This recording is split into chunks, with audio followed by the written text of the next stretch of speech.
सभी को प्रणाम। जय गुरुदेव।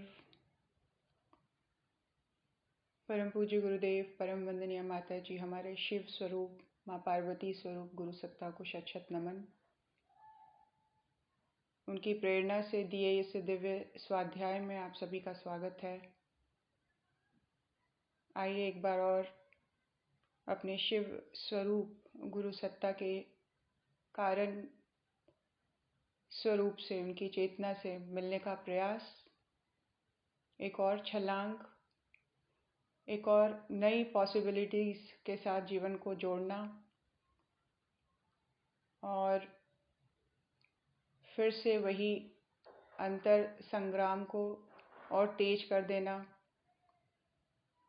अपनी गलतियों को रियलाइज करना और जितनी जल्दी हो सके उस प्रोसेस को ब्रेक करते हुए, पैटर्न को ब्रेक करते हुए एक झटके से नए पैटर्न को एक्सेप्ट कर लेना और इस प्रोसेस में अपने आप के अंदर की शांति को वापस पुनः जितनी जल्दी हो सके स्थापित कर लेना। इस पूरे प्रयास को और गहराएंगे गुरु चेतना से, और शक्ति और सामर्थ्य और ऐसी भावनाओं को मांगेंगे आज हम, जो हमारी इस तत्परता को अपने अंदर शांति बनाए रखने की, अपने अंदर एक अवेयरनेस वाली वृत्ति का जागरण और मजबूती से करती चली जाए। ऐसा ज्ञान, ऐसा प्रकाश, ऐसी समझ हम सब के जीवन में गहराती चली जाए। आइए इसी भावना से आज के स्वाध्याय का क्रम शुरू करते हैं। हम अपने अंदर विचारों को, जो कि बेसलेस है, जो कि शायद एक बहुत सरफेस लेवल पर आई हुई डिस्टर्बेंस की वजह से क्रिएट हो गई है, सिचुएशनल है, कुछ हल्के फुल्के लोगों के बनाए हुए सर्कमस्टांसेस के बारे में हम कुछ ज़्यादा ही सोचने लग जाते हैं, हम कुछ ज़्यादा ही रिएक्ट करने लग जाते हैं। उसकी वजह से हमारे अंदर उस तरह के विचार स्थिर होने की स्थिति में आ जाते हैं। आइए उन समस्त विचारों को ब्रेक करें, उन समस्त विचारों को पॉज कर दें, उन समस्त डिस्टर्बिंग एलिमेंट्स को बिल्कुल बाहर निकाल के फेंक दें और अपने आप को पूरी तरह से शांत, पूरी तरह से स्थिर, विचारों के लेवल पर, भावनाओं के लेवल पर अपने आप को बिल्कुल शांत बना लें, ताकि हम अपने ही स्वरूप की जानकारी जो हमें गुरुदेव दे रहे हैं उसको सही तरीके से समझ पाएं। हम अपने ही स्वरूप की जानकारी गुरुदेव से ले रहे हैं और उस जानकारी का प्रकाश हमारे सही मायने में बहुत गहराई से हमारी अंडरस्टैंडिंग के लेवल पर गहराती चली जाए, समझ में आती चली जाए बात, और इस समझ में आने की वजह से अपना अंतर्मन बिल्कुल शांत होता चला जाए, स्थिर होता चला जाए, और हम इस चीज़ को हम सबसे ज़्यादा प्रायोरिटी देने लग जाएं कि हम शांत रहें, हम स्थिर रहें, हम रिएक्ट ना करें, हम ज़रूरत पड़ने पर रिस्पॉन्ड करें। अनावश्यक रूप से अगर आप किसी ऐसी चीज़ को देखते हैं जहाँ आपके रिस्पॉन्स की ज़रूरत नहीं है, मत करिए, क्योंकि हो सकता है आपके रिस्पॉन्स को रिएक्शन के तौर पर लिया जाएगा और एक सिंपल सी बात को बढ़ा दिया जाए। इससे अच्छा है कि आप रिस्पॉन्ड भी ना करें ऐसे किसी भी व्यक्ति के साथ जिसका कॉन्शियस लेवल उस स्तर का भी नहीं है जिस लेवल पर आप बात कर रहे हो, जिस कॉन्शियस लेवल को आज समझने लग गए हो, जिस समझने के माध्यम से आपने अपने अंदर भी और दूसरों के अंदर भी एक शांति वाली, जो एक प्रायोरिटी वाली भावना है, वो स्थिर हो गई कि हम भी शांत रहें, सामने वाला व्यक्ति भी शांत रहे, और अपनी प्रायोरिटी बहुत क्लियर रहे कि अपने अंतर्मन को डिस्टर्ब नहीं होने देना है, अशांत नहीं होने देना, अस्थिर नहीं होने देना है। आइए एक बार फिर प्राणायाम के माध्यम से एक प्रोसेस जिसमें मेडिटेशन, ध्यान, भाव संवेदना को,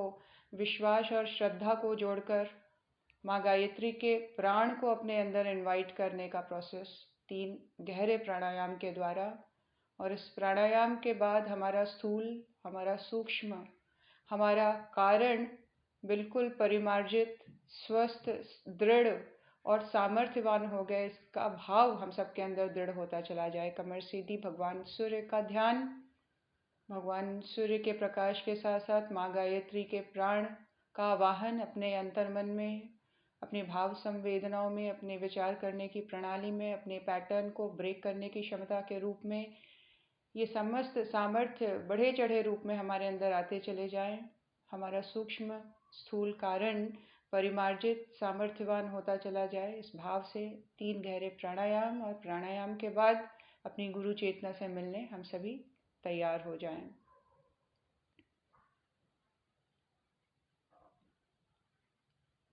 प्राण का आवाहन का ध्यान भगवान सूर्य से निकले स्वर्णिम किरणों के रूप में करें।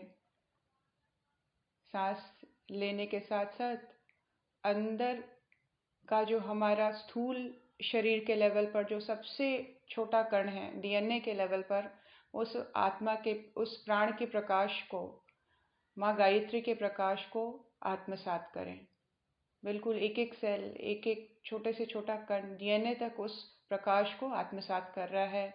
और इस आत्मसात करने के प्रोसेस में जो भी परिवर्तन हमारे उज्जवल भविष्य के लिए हमें चाहिए, स्थूल के लेवल पर वो सारे चेंजेस, वो सारे परिवर्तन, वो सारे ट्रांसफॉर्मेशन, वो सारी क्लीनिंग प्रोसेस शुरू होना आरंभ हो गया, चेंज होना आरंभ हो गया, परिवर्तन की शुरुआत हो गई। पूर्ण विश्वास।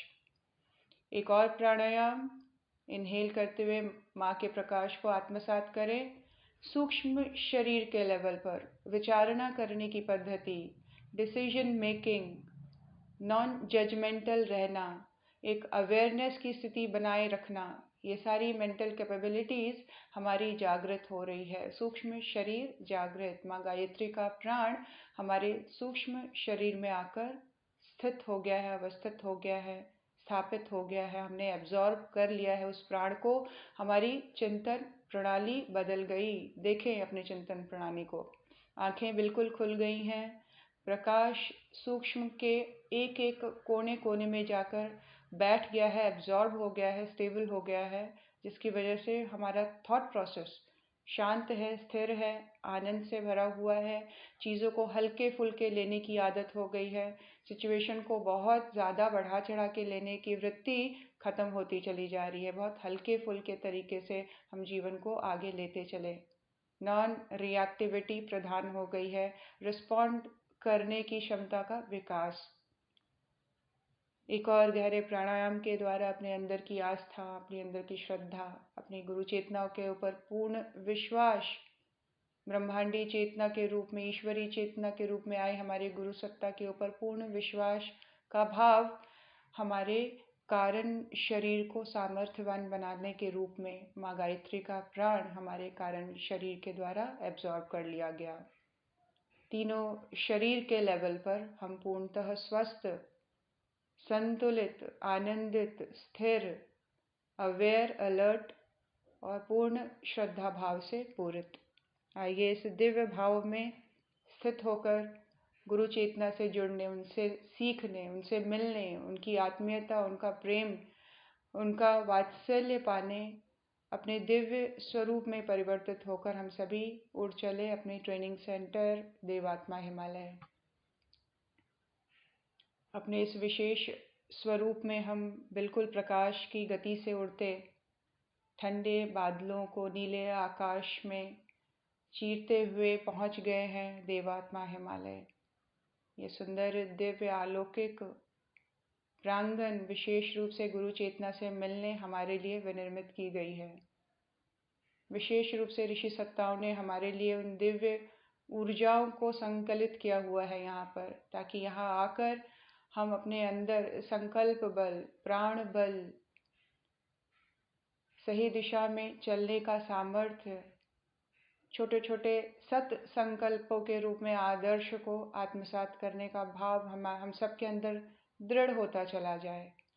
चाहे वो यही क्यों ना हो कि बिना नहाए, बिना जप किए चाय नहीं पीनी है, छोटा संकल्प, वो दृढ़ता, उस संकल्प के प्रति अपनी निष्ठा, उस संकल्प के प्रति अपने आप को कष्ट में डालने की वृत्ति बढ़ती चली जाए। छोटे छोटे संकल्पों से जीवन गढ़ता चला जाए, सुंदर होता चला जाए। ये दिव्य वातावरण से ऋषियों के कण हमारे अंदर इस तरह की टेंडेंसी को, इस तरह की विचारणा करने की शक्ति को, डिसीजन मेकिंग की शक्ति को दृढ़ करती चली जा रही है। माँ गंगा हर बार की तरह हमें धो देती हैं, हमें पवित्र कर देती हैं। बहुत लंबा किसी भी नेगेटिव एस्पेक्ट को नहीं खींचते हैं, वापस अपने आप को शांत करने का पूर्ण प्रयास करते हैं, क्योंकि माँ गंगा हमें सिंपल लिविंग के ऊपर, जीवन को बिताने पर बल दे रही हैं। उस तरह के कण हमारे अंदर हम आत्मसात करते चले जा रहे हैं, एब्जॉर्ब करते चले जा रहे हैं। हमारे अंदर चॉइस की पवित्रता हो गई है। अब हमारी चॉइस, हमारी प्रायोरिटी पवित्रता के लेवल पर प्रखर होती चली जा रही है। सिंप्लिसिटी के लेवल पर हम आगे बढ़ते चले जा रहे हैं। कॉम्प्लेक्स नहीं रहने की स्थिति पर हम आगे बढ़ते चले जा रहे हैं। हम किसी से कुछ बात करें तो स्ट्रेट और सिंपल रहे, कॉम्प्लेक्स ना करें किसी से बात करने के तरीके को। कुछ छुपाते हुए बात करना, कुछ आधी अधूरी इन्फॉर्मेशन देकर बात करना, ये सारी वृत्तियाँ हमारी समाप्त होती चली जा रही है। हम अपने अंदर जैसे क्लियर रखना चाहते हैं, दूसरों के साथ भी हमारा व्यवहार क्लियर रहे, इस तरह की वृत्ति हम सबके अंदर जागृत होती चली जाए। देवात्मा हिमालय की उच्च स्तरीय श्रृंखलाएं हमारे अंदर हायर चॉइस, हमारे अंदर सही तरीके से सोचने की, डिसीजन मेकिंग की, सही चॉइस रखने की, अपने जीवन में हायर चॉइस रखने की वृत्ति बढ़ाती चली जा रही है। वो हायर चॉइस किसी भी लेवल पर अपने सोच के अकॉर्डिंग हम जनरेट कर सकते हैं। हायर चॉइस ये भी हो सकता है कि अपना खान पान संयमित रहे। हायर चॉइस ये भी हो सकता है कि हमारा व्यवहार बहुत क्लियर रहे, अपने साथ भी औरों के साथ भी। हायर चॉइस टाइम मैनेजमेंट को लेकर स्ट्रिक्टनेस अपने जीवन में, डिसिप्लिन लाने के तौर पे, ये सारी चीज़ें हमारे जीवन को एक शेप देती चले जाए, एक बहुत सुंदर तरीके से गढ़ती चली जाए। ये समस्त कण हमें यहाँ उपलब्ध हो रहे हैं। हमारा व्यक्तित्व भी वैसा ही बनता चला जा रहा है।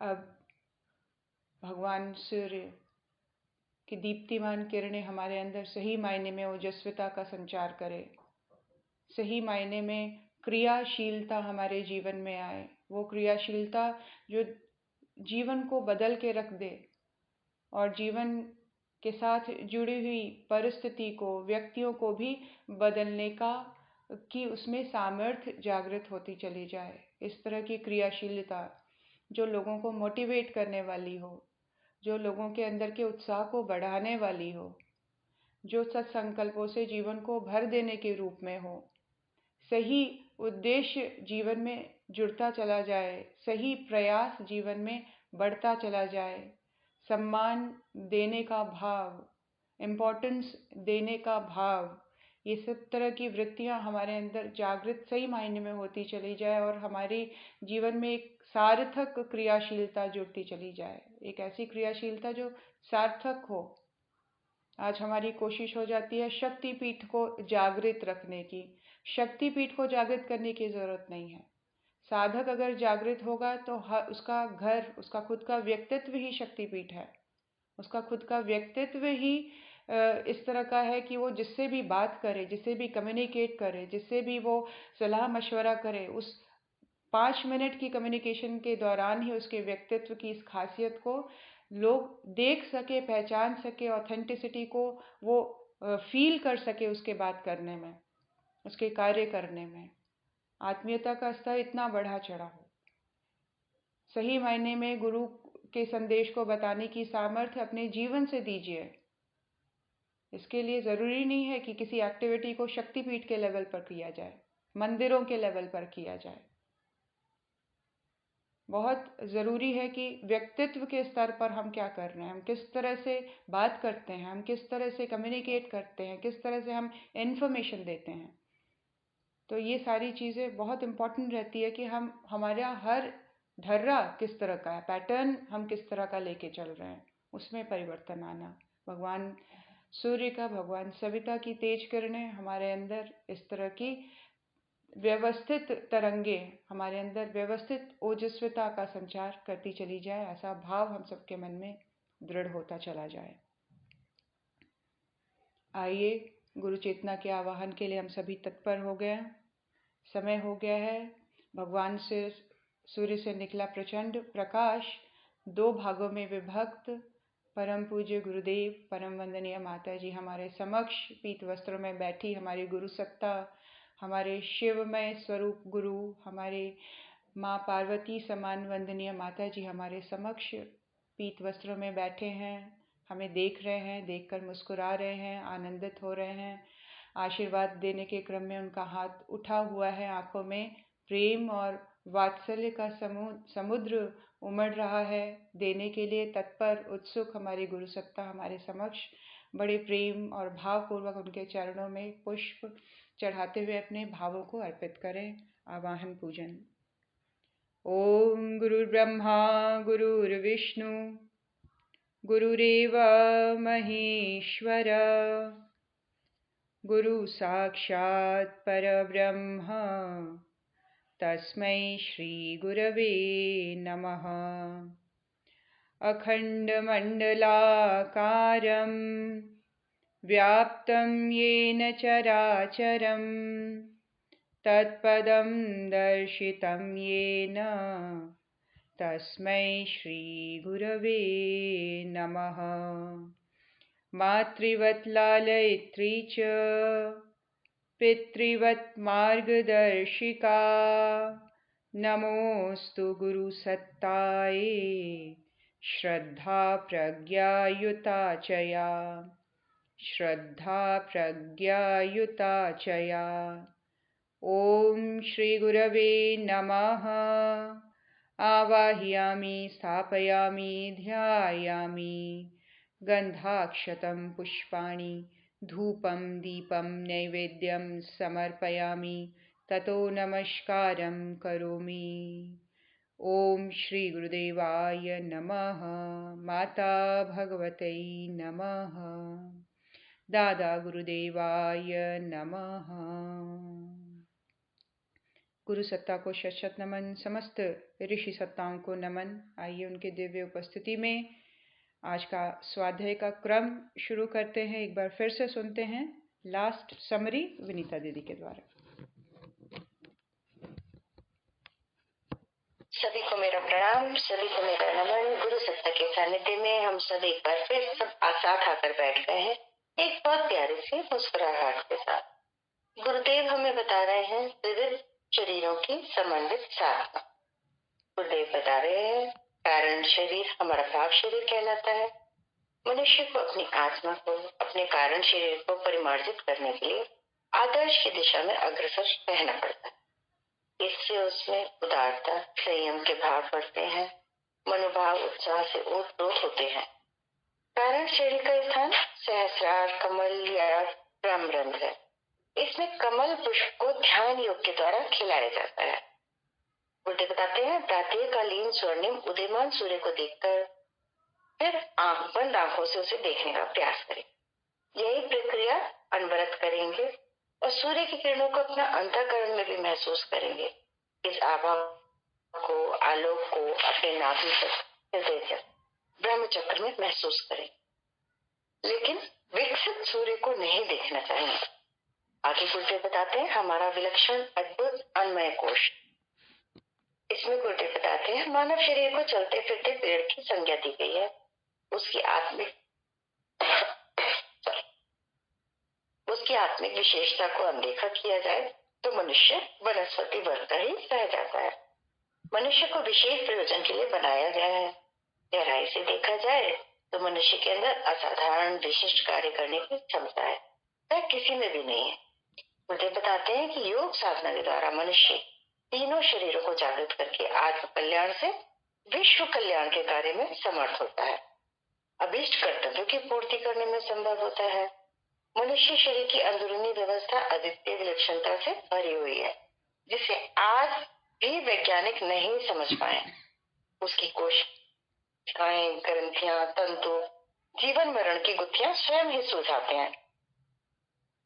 यदि मनुष्य स्थूल के साथ सूक्ष्म कारण को योग साधना के द्वारा परिमार्जित करके व्यवस्थित और गतिशीलता के साथ जीवन यापन करे तो प्रसुप्त क्षमताएं भी जागृत होती हैं और मनुष्य जीवन सही अर्थों में सार्थक हो जाता है। आज की समरी यहीं पे समाप्त, आगे सारी का कंटिन्यू करेंगे। धन्यवाद। बहुत बहुत धन्यवाद विनीता दीदी, बहुत सुंदर समराइज किया।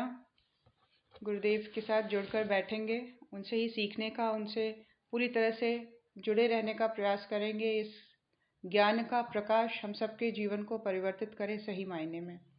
ये संकल्प, ये प्रार्थना हम सबके अंदर बनी रहे। आइए आगे का क्रम गुरुदेव बता रहे हैं कि अन्नमय कोश, जिसे कि स्थूल शरीर भी कहते हैं, परमेश्वर की विचित्र कारीगरी से भरा हुआ है। उसके किसी भी अवयव पर दृष्टिपात किया जाए तो उसमें एक से एक बड़ी चढ़ी अपनी अपनी ढंग की विलक्षणताएं प्रतीत होती हैं।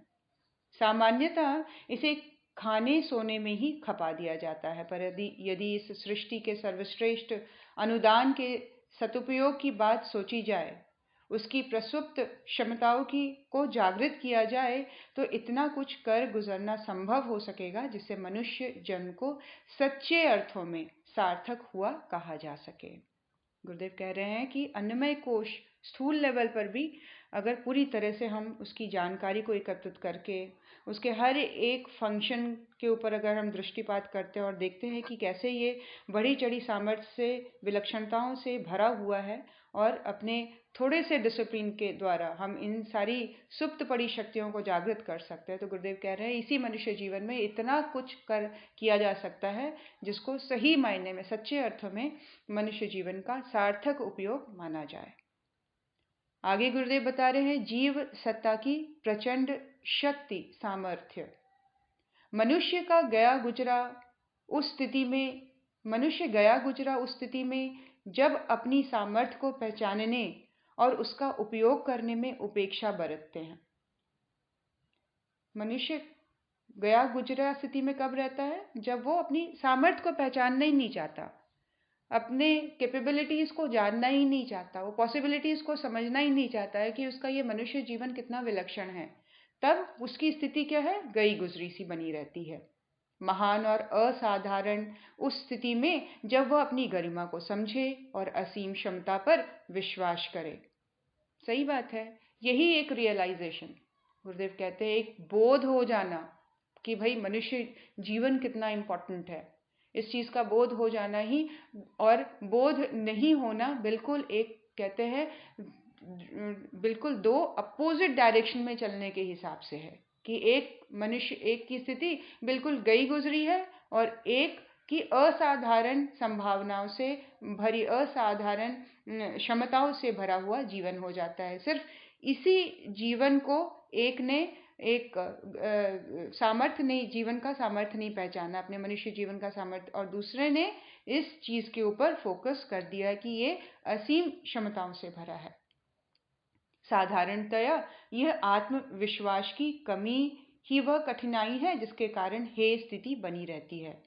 मनुष्य की क्षमता का एक छोटा उदाहरण उसकी आरंभिक स्थिति भ्रूणावस्था की गतिविधियों का पर्यवेक्षण करते हुए सहज ही किया जा सकता है। अपनी सत्ता के प्रकटीकरण अवसर पर साधन रहित स्थिति में यदि इतना अधिक पुरुषार्थ किया जा सकता है, तो साधन संपन्न और विकसित स्थिति में अपेक्षाकृत और भी अधिक पराक्रम कर सकना संभव हो जाना चाहिए। गुरुदेव कह रहे हैं इसका एक छोटा सा एग्जाम्पल कब देख सकते हैं? भ्रूणावस्था की गतिविधियों का अगर पर्यवेक्षण किया जाए कि एक भ्रूण जो है वो उसकी गतिविधि कैसी होती है, वो कैसे फंक्शन करता है, तो गुरुदेव कह रहे हैं कि वह अपनी सत्ता को प्रकट करने के अवसर का ध्यान रखता है और इस सामर्थ्य, अपने पूरे पुरुषार्थ के बल पर वो अपनी एग्जिस्टेंस को बनाए रखता है और हर एक सर्कमस्टांसेस से फाइट करता हुआ अंततः वो एक मनुष्य की कंप्लीट बॉडी के फॉर्म में आ जाता है। तो गुरुदेव कह रहे हैं कि इतनी कम सुविधाओं के अंतर्गत अगर अपने इतने छोटे स्वरूप में स्ट्रगल करते हुए कितने सार्थक तरीके से वो अपने आप को एक मनुष्य शेप को देने में सक्सेसफुल होता है, तो जो संपन्नता से भरा जीवन है, साधन से भरा हुआ जीवन है, विकसित स्थिति में है, तो वो कितना अधिक उसमें पराक्रम कर सकना संभव हो सकेगा। किंतु देखा यह जाता है कि श्री गणेश का उपक्रम पीछे चलकर शिथिलता की दिशा में बढ़ने लगता है और क्रमशः ठंडा हो जाता है। इसे दुर्भाग्य ही कहना चाहिए, अन्यथा कोई कारण नहीं कि आरंभ में जिस स्तर की सक्रियता अपनाई गई थी उसमें शिथिलता आने लगे। यह नहीं सोचा जाना चाहिए कि आरंभ में विशेष क्षमता होती है और वह पीछे स्वयं घटती चली जाती है। बीज के अंकुर निकलते समय, अंकुर को पौधा बनते समय जो प्रगति क्रम दृष्टिगोचर होता है, वह पीछे समाप्ति या शिथिल कहाँ होता है।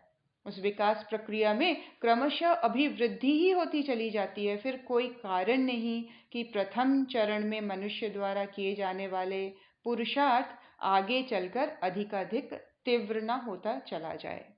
गुरुदेव एक बहुत ही बायोलॉजिकली जो ह्यूमन ग्रोथ है उसको, उसकी रेशियो को समझाने का प्रयास कर रहे हैं कि भ्रूण जितनी तेजी से अपने आप को बदलता चला जाता है, 1 महीने का, 2 महीने का हुआ, 3 महीने का हुआ, फिर अलग अलग पार्ट्स, अलग अलग ऑर्गन्स बनने शुरू हो जाते हैं, फिर उसका ब्रेन चलना शुरू हो जाता है। फिर वो इस तरह से स्टेप बाय स्टेप देखेंगे कि बड़ी तेजी से एक पूरी तरह से ह्यूमन फॉर्मेशन के लेवल पर उसका जो स्पीड है बहुत सही गति से बढ़ता चला जाता है। लेकिन कालांतर में गुरुदेव कह रहे हैं कि अपने आत्मबल की कमी के कारण ये जो डेवलपमेंट की जो प्रक्रिया है, लर्निंग जो प्रोसेस है, वो शिथिल होता चला जाता है कालांतर में। फिजिकल डेवलपमेंट तो एक लिमिट तक होता है, लेकिन जो मेंटल लेवल पर या उससे भी फाइन लेवल पर जब हम सूक्ष्म और कारण की बात करते हैं, तो उस लेवल पर हम कितना आगे बढ़ पाए, हम कितना सीख पाए, हम कितने स्किल्ड हो पाए, ये डिपेंड करता है हमारी आत्मबल पर।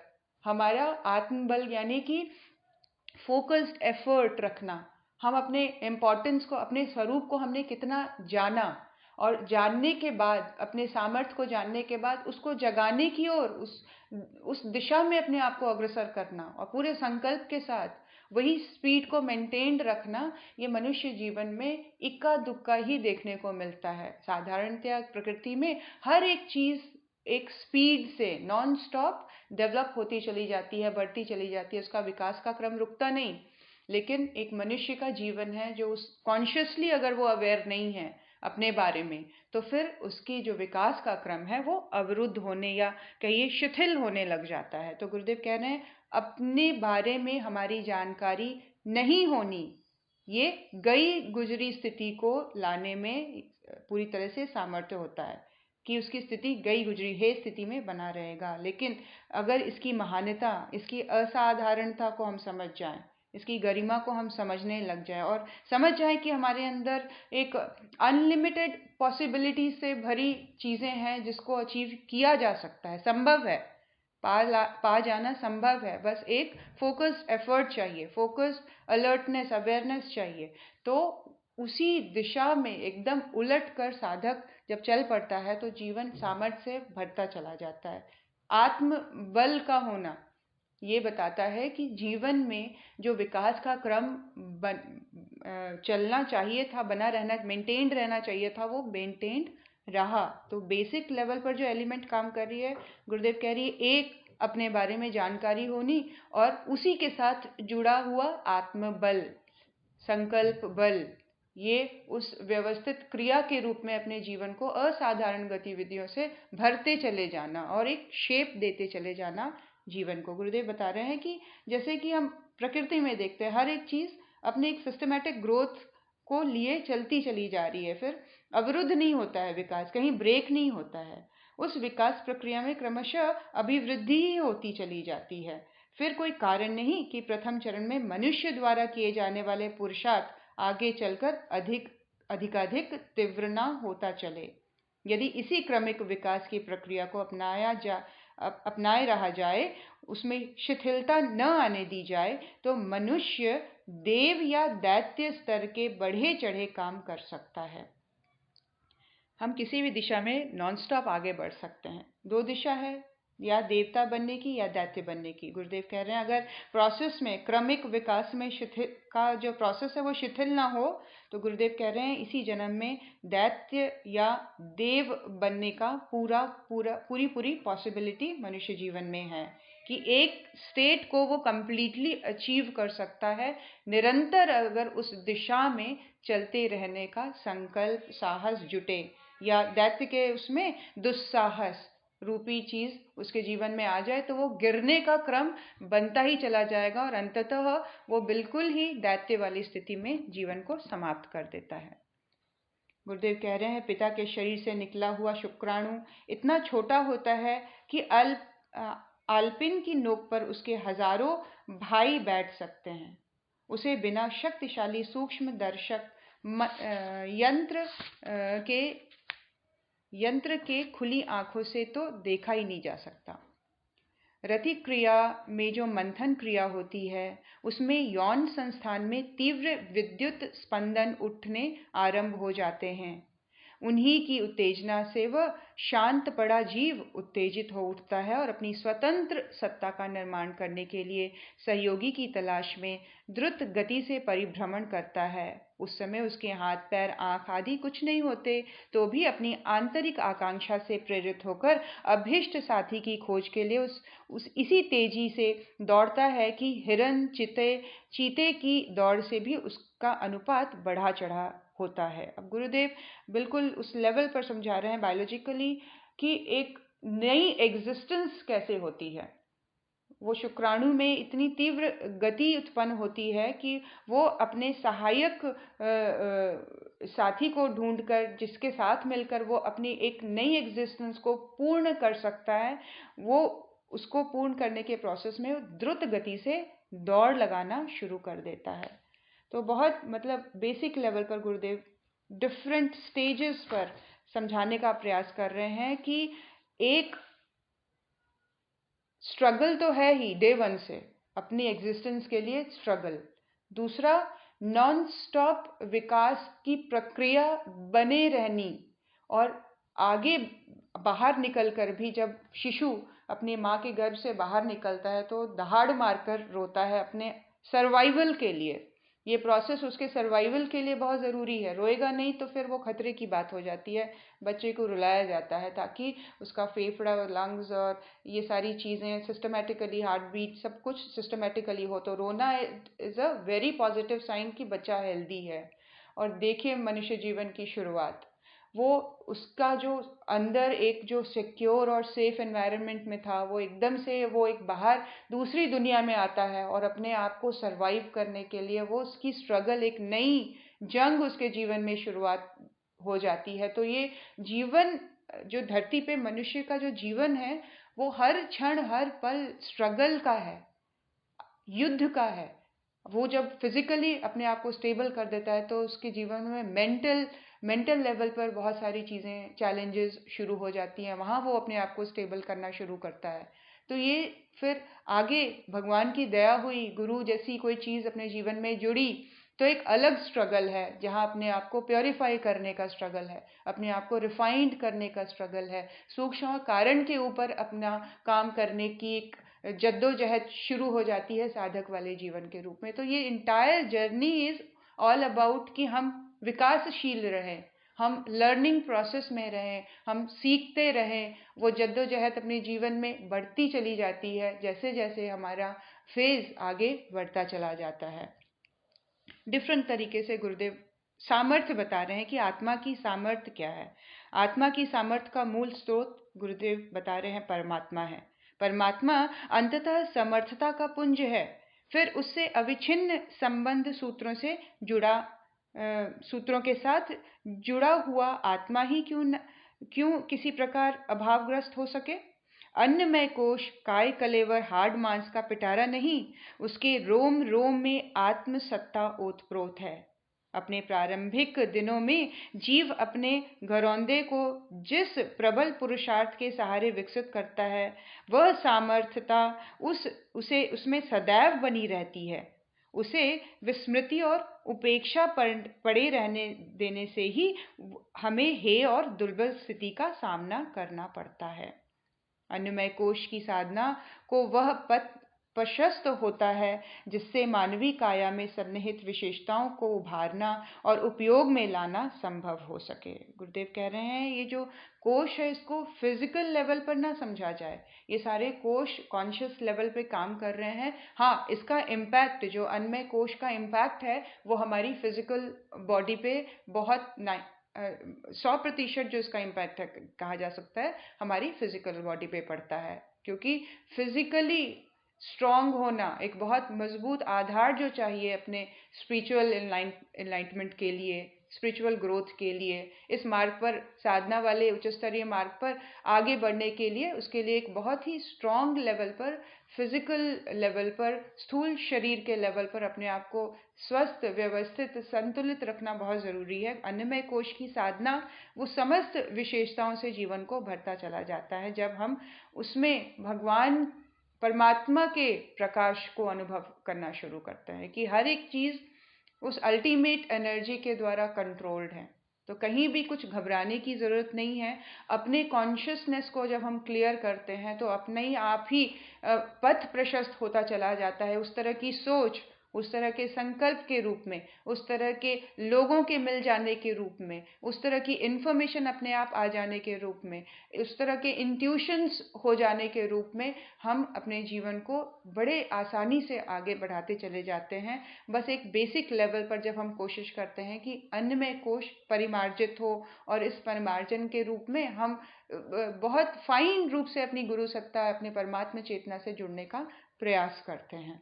गुरुदेव कह रहे हैं कहना ना होगा कि यदि निष्ठापूर्वक इसके लिए प्रयास किया जाए तो कोई भी व्यक्ति उतनी प्रगति कर सकता है जितने की भूतकाल में किसी ने की है। इतना ही नहीं, भविष्य की संभावनाएं तो भूतकाल की सफलताओं की अपेक्षा और भी अधिक बढ़ी चढ़ी हैं।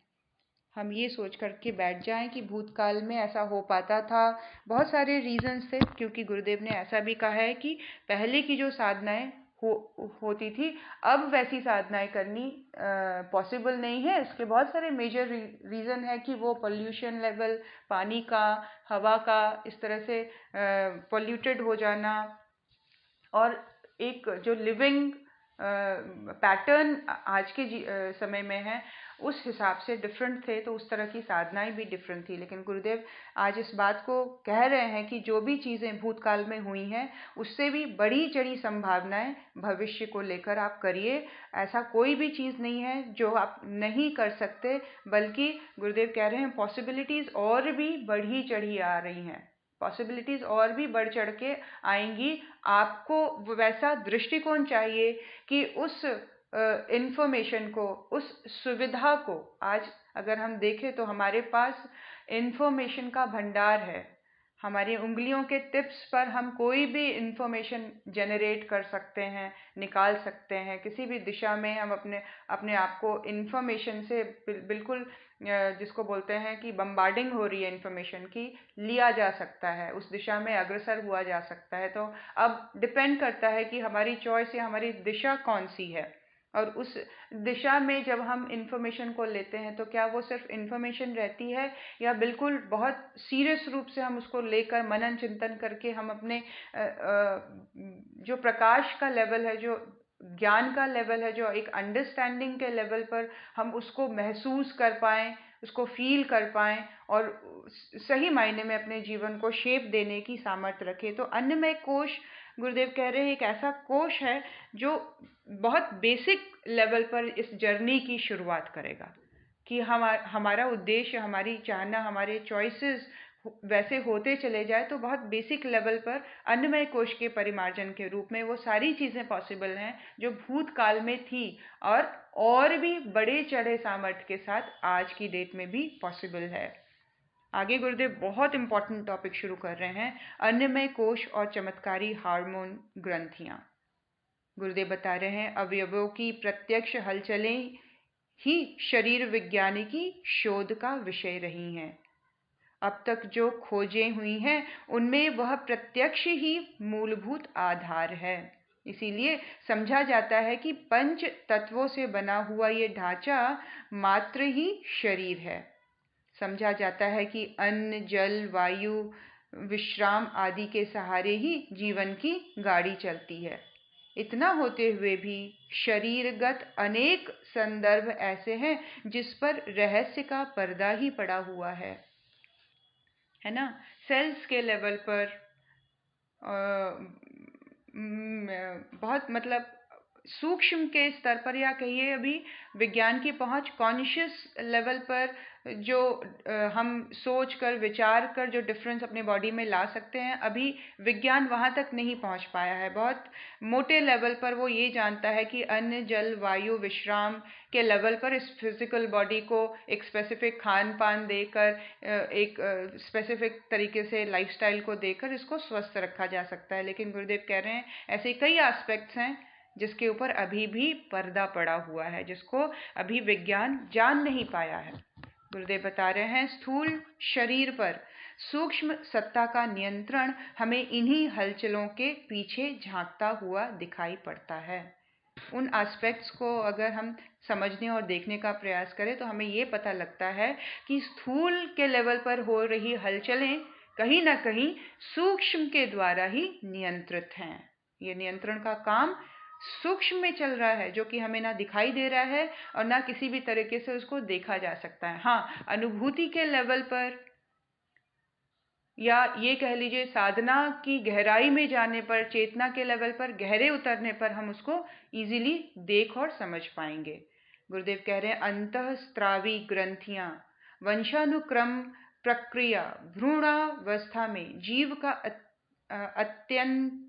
अत्यंतिक उग्र विकास, जीव कोशों की अद्भुत क्षमता, अचेतन मन की रहस्यमय गतिविधियां, भाव संवेदना से उत्पन्न अदम्य प्रेरणा, अतीन्द्रिय अनुभूतियां, जीवाणुओं की स्वसंचालित जीवन पद्धति, प्रभावशाली तेजो वलय जैसे अनेकानेक संदर्भ ऐसे हैं जिनका शरीर की सामान्य संरचना के साथ कोई तालमेल नहीं बैठता। गुरुदेव कह रहे हैं ऐसे ऐसे कई सारे एस्पेक्ट हैं जो सूक्ष्म हैं, जो कुछ लोग अनुभव करने के लेवल पर उसकी एग्जिस्टेंस को मान पाए हैं। जैसे भाव संवेदनाओं के द्वारा उत्पन्न प्रेरणाएं मिलनी, अतीन्द्रिय अनुभूतियां होनी। भाई मैं सो तो रही थी लेकिन सूक्ष्म रूप से मैं समस्त ब्रह्मांड का भ्रमण करके वापस आ गई। या जो आफ्टर डेथ एक्सपीरियंसेस होने कि भाई व्यक्ति को मृत्यु के बाद क्या होता है इसका एक्सपीरियंस हो गया और वो सारे एक्सपीरियंस को लेके व्यक्ति वापस अपने शरीर में आ गया। तो ये कौन सा एस्पेक्ट है शरीर का, बॉडी का या ब्रेन का? तो इसको जानने के पीछे बहुत साइंटिफिक आधार अभी नहीं मिला है हमें। प्रूफ के लेवल पर चीज़ें अभी अवेलेबल नहीं हुई हैं कि ये अनुभूतियाँ किस लेवल पर है ना। तो कहीं ना कहीं अपने जो बोलते हैं अनकॉन्शियस माइंड के लेवल पर जो रिसर्च हुए हैं बहुत लिमिटेड हुए हैं, जहाँ पे ये सारी तेजो वाले जैसे चीज़, जहाँ हम ऑरा के रूप में हम देखते हैं कि हायर एनर्जीज अगर बॉडी में है या सामर्थ्यवान कोई साधक है तो उसका ऑरा बना हुआ होता है। तो साइंटिफिकली इस चीज़ को अभी एक्सेप्टेंस नहीं मिली है कि ऐसा इसीलिए है या ऐसा क्यों है। जो जीव कोशों की जो अद्भुत क्षमता है अपने आप को सरवाइव कर पाने की, अपने आप को इतना लंबा वो एक मनुष्य शरीर में परिवर्तित होता है, बड़ा तेजी से ये विकास का क्रम, उग्र विकास का क्रम जिसको बोलते हैं, ये चलता चला जाता है अंदर ही अंदर। इसके पीछे का जो सूक्ष्म है वो विज्ञान नहीं जान पाया है। तो इस तरह से बहुत सारी ऐसे एस्पेक्ट हैं जिसको समझने के लिए आज के विज्ञान से आगे बढ़ने की आवश्यकता है। रासायनिक पदार्थों के अपने गुण धर्म होते हैं, सम्मिश्रण में उनके विभिन्न प्रकार की प्रतिक्रियाएं भी होती हैं, किंतु ऐसे रहस्य उत्पन्न नहीं हो सकते जैसे कि अनुभुज पहेलियों के रूप में सामने आते हैं। कोई भी दो केमिकल्स अगर रिएक्ट करेंगे आपस में तो एक थर्ड प्रोडक्ट निकल के आएगा। लेकिन गुरुदेव कह रहे हैं ये सारी चीज़ें जहाँ पे हम भाव संवेदना के लेवल पर प्रभावशाली तेजो वलय की बात करते हैं, जीवाणुओं की स्वसंचालित जीवन पद्धति की बात करते हैं, बैक्टीरिया कैसे हमारे बॉडी में निरंतर कार्यरत हैं, काम करते चले जा रहे हैं, बैक्टीरिया मर भी रहे हैं, नए बन भी रहे हैं। तो ये सारी चीज़ों के पीछे कुछ ऐसा आधार नहीं दिखता है जिसके रिजल्टेंट के रूप में इन सब चीज़ों को देखा जाए। केमिकली बहुत सारी चीज़ें हो रही हैं, दो केमिकल्स मिल रहे हैं तो एक तीसरा केमिकल प्रोडक्ट के रूप में निकल के आ रहा है। ये सारी चीज़ें दिखाई दे रही हैं, लेकिन इनके पीछे कोई भी एक बेस जैसा रीज़न नहीं दिखता है जिसके माध्यम से ये एज अ प्रोडक्ट देखा जा सके। गुरुदेव कह रहे हैं इनके भौतिक समाधान अभी भी नहीं मिल पाए हैं, ना भविष्य में मिलने की संभावना है।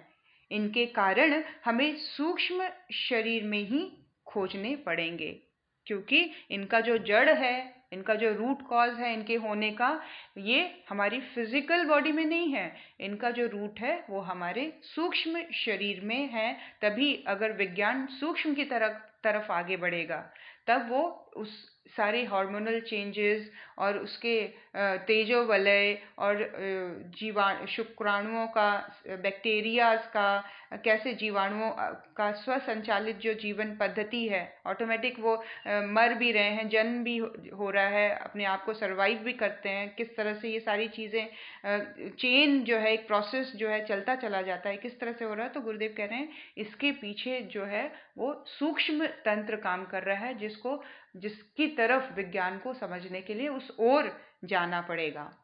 अन्नमय कोश का वर्णन अपेक्षाकृत सूक्ष्म संस्थान के अंतर्गत आता है। इसमें रासायनिक हलचलों की उत्पन्न प्रक्रिया स्थूल शरीर के क्षेत्र में आती है। शरीर शास्त्रियों की खोजबीन यहीं तक सीमित है। गुरुदेव क्या कह रहे हैं? अन्नमय कोश का वर्णन अपेक्षाकृत सूक्ष्म संस्थानों के अंतर्गत आता है। अन्नमय कोश जो है वो स्थूल से हटकर सूक्ष्म में है। इसमें जो क्या है, केमिकल जो हलचलें हमारी बॉडी में होती है, केमिकली जो डिफरेंट प्रतिक्रियाएं हमारे जीवन में क्रिया प्रक्रिया जो घट रही है, वो अन्नमय कोश के लेवल पर एग्जिस्ट करती है। गुरुदेव कह रहे हैं कि शरीर शास्त्रियों की खोज इसी लिमिट तक ही रहती है, इसके आगे वो नहीं बढ़ पाते हैं। स्वास्थ्य संवर्धन के लिए, चिकित्सा उपचार के लिए जो क्रियाकलाप चलते हैं उन्हें भौतिक क्षेत्र की मर्यादा माना जाना चाहिए। भौतिक क्षेत्र की मर्यादा फिजिकल लेवल पर दवाई देकर, ऑपरेशन करके, एक्सरसाइज बताकर ट्रीटमेंट कर देना, ये क्या है, चिकित्सा उपचार यहीं तक लिमिटेड है। ऐसे अद्भुत रहस्य जिनका तालमेल रासायनिक हलचलों से नहीं बैठता, उन्हें सूक्ष्म शरीर की शक्ति सत्ता का प्रभाव कहा जा सकता है। गुरुदेव कह रहे हैं ऐसे कई रहस्यमय तालमेल रासायनिक रूप से बिठाए जाते हैं,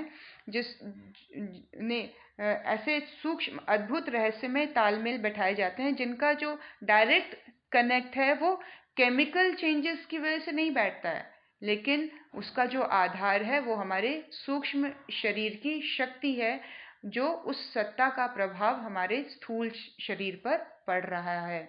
यह क्षेत्र अत्यंत सुविस्तृत है। उसका थोड़ा सा परिचय जिन प्रत्यक्ष प्रमाणों के आधार पर प्राप्त हो सकता है, उसमें अंतःस्रावी हार्मोन्स ग्रंथियों की भी गणना की जा सकती है। उनसे निकलने वाली राई रत्ती स्राव शरीर में कितनी अद्भुत गतिविधियां संपन्न करते हैं, उन्हें देखकर चकित रहना पड़ता है। गुरुदेव ग्लैंड्स की बात कर रहे हैं कि ये सिक्रीशन ऑफ ग्लैंड्स जो सिक्रीट करते हैं जूसेस, ये ग्लैंड्स जो सिक्रीट करते हैं, उसके द्वारा जो कितनी अद्भुत गतिविधियां हमारे बॉडी में जनरेट हो जाती हैं, क्रियाशील हो जाती हैं, फंक्शनल हो जाती हैं। इन सब चीज़ों के पीछे रहस्य क्या है, उसमें से ग्लैंड सिक्रीट कैसे हो रहा है, इस तरह से चीज़ों को जब देखने का प्रयास किया जाएगा तो गुरुदेव कह रहे हैं इन सब का जड़ जो है वो हमारे सूक्ष्म में है। हम लोगों को लास्ट टाइम गुरुदेव ने ब्रह्मवर्चस्व की शोध संस्थान में बताया था किस तरह से ब्रह्मवर्चस्व की पंचकोश साधना, जिसमें उन्होंने बताया था कि ध्यान के द्वारा हम इन समस्त ग्रंथियों को स्टेबल रख सकते हैं। इन हार्मोन्स को हम अपने जीवन में बैलेंस्ड रख सकते हैं कि हार्मोन्स की सिक्रीशन बैलेंस्ड रहे, या जो चीज़ डिसबैलेंस हो गई है, जहाँ कुछ कमी आ गई है हार्मोन के लेवल पर, वो ध्यान के द्वारा, चक्रों के ध्यान के द्वारा कैसे स्टेबल होता चला जा रहा है। तो चक्र सूक्ष्म एस्पेक्ट है हमारी बॉडी का, उसके ऊपर अगर नियंत्रण हो जाए तो फिजिकल बॉडी को इम्पैक्ट करने वाले बहुत ज़बरदस्त चीज़ें हैं ये हार्मोन्स, जो बहुत, जिनका प्रभाव हमारे स्थूल के ऊपर, फिजिकल बॉडी के ऊपर बहुत अधिक बढ़ा चढ़ा है। इनमें आई गड़बड़ियों के कारण मानसिक रूप से विक्षिप्तता आ जाती है, लोग एबनॉर्मली बिहेव करने लग जाते हैं, डिप्रेशन में चले जाते हैं। तो इन सब चीज़ों का एक व्यवस्थित लेवल पर होना बहुत ज़रूरी है, और किस प्रकार से सूक्ष्म को अगर हम रिफाइन करते हैं, सूक्ष्म को स्टेबल करते हैं, तो उसका इम्पैक्ट हमारे हार्मोन्स पे पड़ता है, और फिर उसका इम्पैक्ट हमारे फिजिकल हेल्थ पर पड़ता है। तो ये बताता है कि कहीं ना कहीं सूक्ष्म जो है वो स्थूल को कंट्रोल कर रहा है। स्थूल अपने आप में पूरी तरह से सशक्त नहीं है, अपने आप को पूरी तरह से स्वस्थ रखने में वो कारगर नहीं है। अगर हम सूक्ष्म को स्टेबल रखते हैं, सूक्ष्म को परिमार्जित रखते हैं, उसकी सामर्थ्य को बढ़ा चढ़ा देते हैं कुछ एक आध टूल्स के प्रैक्टिस के द्वारा, तो हम कैसे अपने बॉडी के लेवल पर, फिजिकल लेवल पर, हेल्थ के लेवल पर हम और स्ट्रांग होते चले जाते हैं, स्टेबल होते चले जाते हैं। तो गुरुदेव आगे और बताएंगे कि किस तरह से सूक्ष्म जो है वो पूरी तरह से हावी है स्थूल के ऊपर, और एक तरह से ये माना जाएगा कि अगर हम स्थूल के लेवल पर नहीं काम कर पा रहे हैं, उसको ठीक नहीं कर पा रहे हैं, तो कहीं ना कहीं उसकी जो जड़ है ठीक होने की, वो हमारे सूक्ष्म के लेवल पर है। शायद हमारे विचार करने के, या हमारे कुछ और जीवन में ऐसी चीज़ें ऐड ऑन होती चली जाएं, ध्यान, प्राणायाम, योग आसन के माध्यम से, जहाँ सूक्ष्म को एलिवेट कर कर, सूक्ष्म को सामर्थ्यवान बनाकर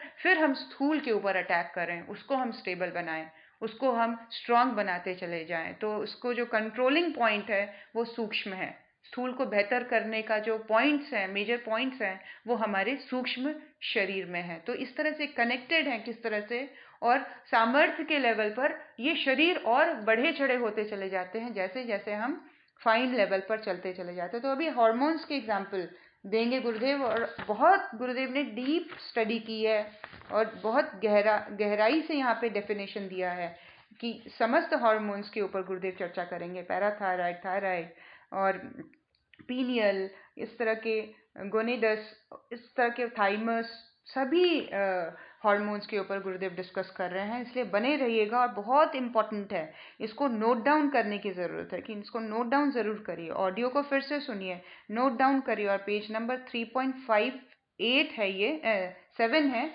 3.57, इस पे अगर आप जाकर फिर से अपने आप से भी पढ़ाई करके इसको और ठीक तरह से समझना चाहते हैं, और साइंटिफिकली इससे जुड़ी हुई चीज़ों को देखना चाहते हैं, तो ज़रूर पढ़िए।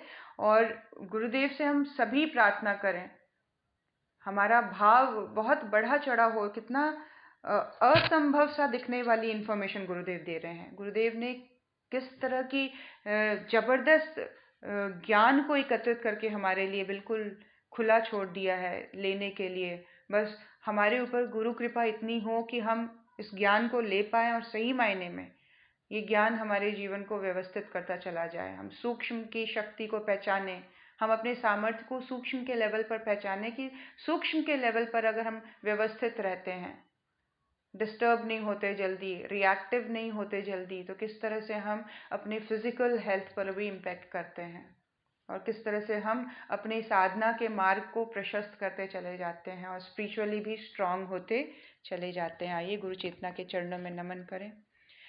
ओम नमो स्वनंताय सहस्रमूर्तये सहस्रपादाक्षिशिरोरुवाहवे सहस्रनाम्ने पुरुषाय शाश्वते सहस्रकोटियुगधारिणे नमः। सहस्रकोटियुगधारिणे नमः। ओम श्री गुरुदेवाय नमः। माता भगवते नमः। दादा गुरुदेवाय नमः। गुरु सत्ताओं को शत शत नमन। उनके वात्सल्यमय स्पर्श को अपने मस्तक पर अनुभव करें, अनुभव करें पूरे विश्वास के साथ। अनुभूति अपने अंदर गहराते चले जाएं। गुरु सत्ता अपने हाथों से हमें माथे में वात्सल्य में स्पर्श कर रही है, प्यार कर रही है, हमारे सामर्थ्य को और बढ़ा चढ़ा बना दे रही है, हमारे समझने की शक्ति को सूक्ष्म करती चली जा रही है, पावरफुल करती चली जा रही है, उसकी सामर्थ्य बढ़ी चढ़ी होती चली जा रही है।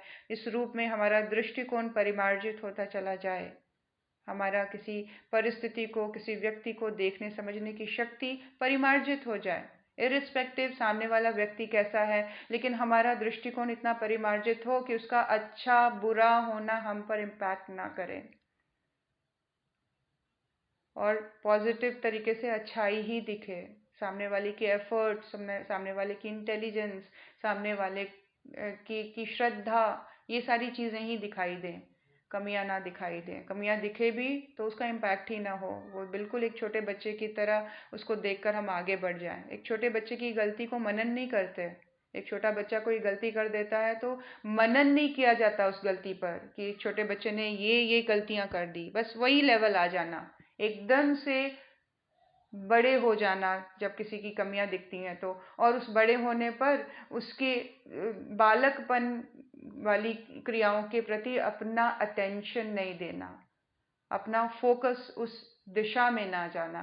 ये प्रैक्टिस हम सबकी बढ़ती चली जाए। ये सामर्थ्य गुरु चेतना हमें प्रदान कर रही है, उन्हें आत्मसात करें। गुरु चेतना सूर्य में विलीन होकर वापस हमारे हृदय स्थान में ज्योति पुंज के रूप में, ज्ञान के प्रकाश के रूप में, स्टेबिलिटी के रूप में, नॉन रिएक्टिविटी के रूप में, रिस्पॉन्ड करने की क्षमता के रूप में, दृष्टिकोण को परिमार्जित करने के संकल्प के रूप में, आगे बढ़ जाने के रूप में, चीज़ों को कई बार इग्नोर करके आगे बढ़ जाएं। जो चीज़ डिस्टर्ब कर रही है, डिस्टर्बिंग करने की वृत्ति वाली जो चीज़ है, उसको हम इग्नोर करने की शक्ति और सामर्थ्य पा सकने के रूप में गुरु चेतना हमारे हृदय स्थान में आकर बैठ गई है। उस प्रकाश को, उस आत्मीयता को, उस गुरु के वात्सल्य को, उनके प्रेजेंस को एक सुंदर अनुभूति के रूप में अपने अंदर फील करें। वो प्रकाश का आना किस तरह की फीलिंग दे रहा है, उस प्रकाश का होना किस तरह के एहसास से हमें भर रहा है, किस तरह की अनुभूति से हमें भरता चला जा रहा है, हमारी स्थिति कैसी है, इसको हम गहराते चले जाएं, मेंटेन्ड रखें, अपने इस लर्निंग प्रोसेस को और विस्तृत करते चले जाएं। गुरुदेव कह रहे हैं नॉन स्टॉप होना चाहिए लर्निंग, नॉन स्टॉप होनी चाहिए ये विकास की प्रक्रिया, और ये विकास की प्रक्रिया अगर नॉन स्टॉप रही तो संभावना बढ़ी चढ़ी होगी जीवन की। इसीलिए बीच में ब्रेक ना आने दें। बीच में कोई भी चीज़ अगर ऐसी आती है जो डिस्टर्ब करती है तो उस डिस्टर्बेंस को हम जल्दी से जल्दी इग्नोर करें, उस डिस्टर्बेंस को हम नॉन रिएक्टिविटी के साथ मिटाते चले जाएं, तो उसका प्रभाव कॉन्शियस लेवल पर नहीं पड़ेगा, उसका प्रभाव हमारे अंतर मन को डिस्टर्ब नहीं करेगा। आइए इसी प्रार्थना से गुरु चेतना को हम सब ने नमन किया। भारतवर्ष के जगत गुरु होने की प्रार्थना हम सब के अंदर प्रबल होते चला जाए। हर एक भारतीय भारतवर्ष को अपने हृदय में बिठाए। माँ भारती के पुत्र होने का गर्व हम सब के अंदर गहराता चला जाए। हम सभी सही दिशा में अग्रसर हों और समस्त विश्व में भारत को रिप्रेजेंट करने की सामर्थ्य हम सब के अंदर आती चली जाए। भारतवर्ष ज्ञान और गुरु के रूप में फिर से पुनः विश्व में स्थापित होता चला जाए। ओम असतो मा सद्गमय तमसो मा ज्योतिर्गमय मृत्योर्मा अमृतं गमय। ओम शांति शांति शांति सर्वारिष्ट सुशांतिर्भवतु। दोनों हाथों को रगड़ें। समस्त ऊर्जा को अपने स्थूल शरीर, समस्त शरीर पर, अपने सूक्ष्म मस्तक पर लगाएं और अपने कारण शरीर पर लगाएं। हृदय स्थान पर लगाते हुए समस्त शरीर के बैलेंस हो जाने के, समस्त शरीर के, तीनों शरीर के, सूक्ष्म, स्थूल और कारण के परिमार्जित, व्यवस्थित, सामर्थ्यवान हो जाने की भाव हमारे अंदर दृढ़ होता चला जाए। आत्मा में बैठे गुरु का प्रकाश दिन पर दिन हर एक सेकंड प्रकाशित, उसका प्रकाश का बल बढ़ता चला जाए, हमारे आत्मबल और संकल्प बल के रूप में एक असाधारण गतिशीलता के रूप में हमारे जीवन में उस तरह की गतिविधियां बढ़ती चली जाए, ऐसा भाव हमारे अंदर दृढ़ होता चला जाए। ऐसी प्रार्थना में स्थित होकर आइए परम श्रद्धेय पिताजी, परम वंदनीय जीजी माँ के यश, उनकी कीर्ति, उनकी प्रतिष्ठा को समस्त ब्रह्मांड में, तीनों लोकों में, दसों दिशाओं में प्रसारित करने का भाव करते हुए गायत्री मन से आहुति दें। हम सभी का स्वास्थ्य संवर्धन होता चला जाए, सभी निरोग रहें, सभी स्वस्थ रहें, ऐसे आप भाव करते हुए महामृत्युंजय मंत्र से प्रार्थना आहुति देंगे। शांति पाठ के बाद सभी एग्जिट कर सकते हैं। सभी को प्रणाम। जय गुरुदेव।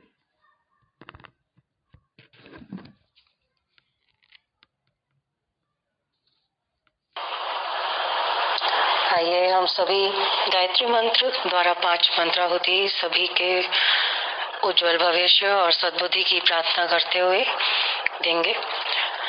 ओम भूर्भुवः स्वः तत्सवितुर्वरेण्यं भर्गो देवस्य धीमहि धियो यो नः प्रचोदयात् स्वाहा। इदं गायत्र्यै इदं न मम।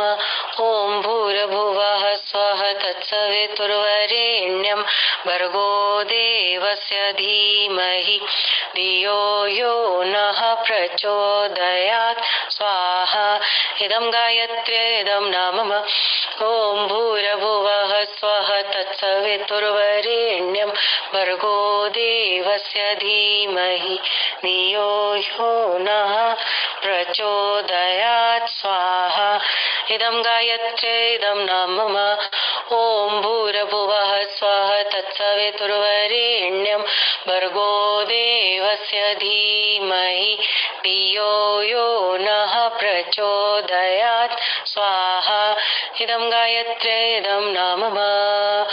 ओम भूर्भुवः स्वः तत्सवितुर्वरेण्यं भर्गो देवस्य धीमहि धियो यो नः प्रचोदयात् स्वाहा। इदं गायत्र्यै इदं न मम। महामृत्युंजय मंत्र द्वारा 5 मंत्राहुति सभी के उत्तम स्वास्थ्य और दीर्घ जीवन की कामना करते हुए। ओम त्र्यंबकं यजामहे सुगंधिं पुष्टिवर्धनम् उर्वारुकमिव बन्धनान् मृत्योर्मुक्षीयमामृतात् स्वाहा। इदं महामृत्युंजयाय इदं न मम। ओम त्र्यंबकं यजामहे सुगंधिं पुष्टिवर्धनम् उर्वारुकमिव बन्धनान् मृत्योर्मुक्षीयमामृतात् स्वाहा।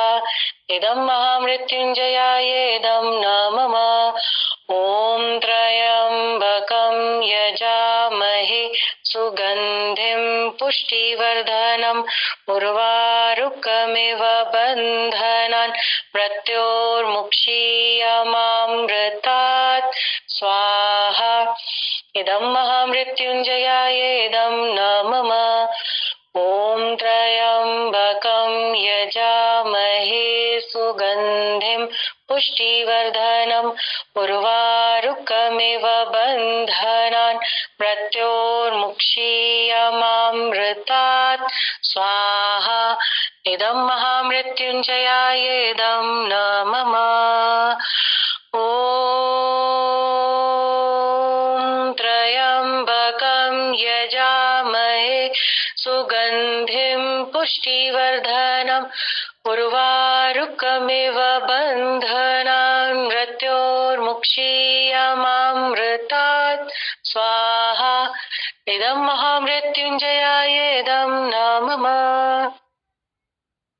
सर्वत्र शांति ही शांति व्याप्त हो, सभी का जीवन मंगलमय हो। इसी भाव के साथ शांति पाठ करेंगे। ॐ द्यौ शान्ति अन्तरिक्षगं शान्तिः पृथिवी शान्तिरापः शान्ति औषधयः शान्तिः वनस्पतयः शान्तिर्विश्वे देवा शान्ति ब्रह्म शान्तिः सर्वगं शान्तिः शान्तिरेव शान्तिः सामा शान्तिरेधि। ॐ शान्तिः शान्तिः शान्तिः सर्वारिष्ट सुशान्तिर्भवतु। जय गुरुदेव, प्रणाम सभी को। अब हम लोग मिलेंगे कल जादुई ग्रंथियों के बारे में पढ़ने के लिए। धन्यवाद।